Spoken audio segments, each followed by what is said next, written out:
Torah last week with Bereshit, and we were introduced to the first human beings, to Adam and Eve, and all the various firsts that we had in Bereshit. But actually Noach also contains, now this week's parasha also contains a couple of firsts. Specifically, we're now introduced to the first societies. Whereas we talked about people last week, this is the first time we encounter people living together in large groups and what that brings. And it's a disaster. It's in fact two disasters. Our parasha begins with one disastrous society and ends with another disastrous society. It seems they couldn't get it right then either, and somehow we're still struggling with this today. So let's just take a brief look at the two different societies. So of course the more famous of the two is what we call the Dor HaMabul, the generation of the flood, where they were so focused on their own selfishness, on their own personal needs. The world descended into what the Torah refers to as Hamas, a sense of violence, a sense of theft, a real sort of focus on what I want and what I want now, and I'm going to take what works for me, that God actually had to destroy the world. And of course we know he pressed the reset button and started again with Noah. And yet, very, very short time afterwards, we ended up with another generation, another society who also struggled. But here it's a little bit more difficult to pinpoint what exactly they did wrong.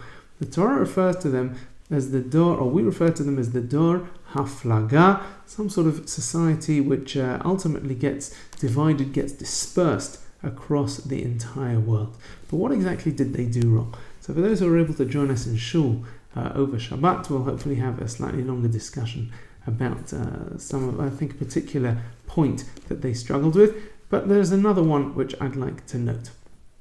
So there is a medrash which says that while this society on the face of it had a tremendous amount of unity, which looks very, very good, had a real unity of purpose, it was a generation which came together, which said, let us achieve something together, let us manage to build this tower. Okay, maybe they were trying to attack God, which was probably not such a good thing, but they seem to be at least unified, they seem to be working together towards a common goal, and that in itself should be very, very positive. So the Medrash says that even that is not so great, or can have its downside as well, because it says that this particular society, they were all focused, they were all together, they were all of one heart and one mind as they built this tower up to heaven. But every so often there was an accident. There was an accident in this tower and somebody fell. Somebody would fall down from the tower, fall to their death. And you know what everybody did? They kept going.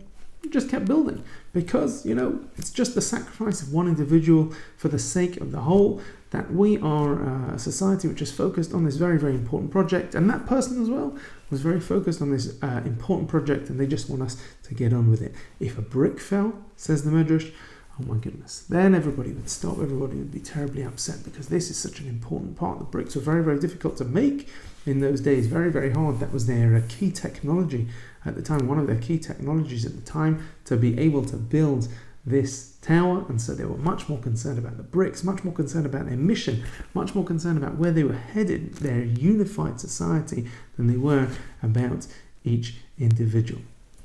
So now we already see a significant problem. And we see two extremes of society which one could perhaps still see in today's world. An extreme focus on the individual, on the rights of an individual, on what I want and what works for me and what I want to do with my life. And on the other hand, a society which overly focuses on the unity of the society, on the society as a whole, on that focus on everybody working together, and the individual does not matter. And of course, the key for us is to be able to have a balance.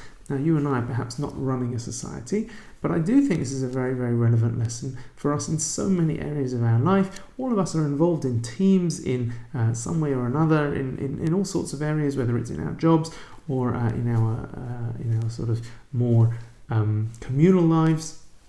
There are many, many times where we have goals, where we need to be able to work together, where we need to put aside our differences and be able to have a unity of purpose and be able to say, what I want doesn't matter for this moment. But we also need to be able to, within that space and within that focus and within that drive, be able to also say that, you know what, there are certain individuals where we maybe need to bend the rules for the moment. Maybe we need to be a little bit more accommodating, but we need to help them to be a part of this. Nature actually gives me a great opportunity to pay tribute to the fantastic team in the shul, particularly the executive and in fact the entire team who put together the Yamim Noraim and all the Yamim Tovim, the tremendous amount of work that went in, because I think that there were many, many things they did fantastically, but this was one of them. This particular balance of being able to put together a set of services that worked as a unit, that worked for the entire minyan, that worked for the community coming together, for all the people who were in shul as one unit, davening together as a unit to be able to put a service together and actually worked for everyone, yet also being able to accommodate the needs and the wishes of an individual. I can tell you that we had many, many personal requests, many people saying that they didn't want this one and they wanted it like that and they couldn't come now and they had to come tomorrow and all these sorts of things. And as much as possible, our fantastic executive and the fantastic team were able to accommodate where possible. Again, so this is part of this very, very challenging and very difficult balance where we're focused on making sure that we're all working together, that we're all able to forego some of what we want for the greater whole and for our community, but also recognizing that some individual needs are important and sometimes we as a community need to be accommodating individuals. It's a wonderful lesson to learn from this week's parasha, and it's a wonderful lesson to learn from the community that we have around us. And I wish everybody a Shabbat Shalom.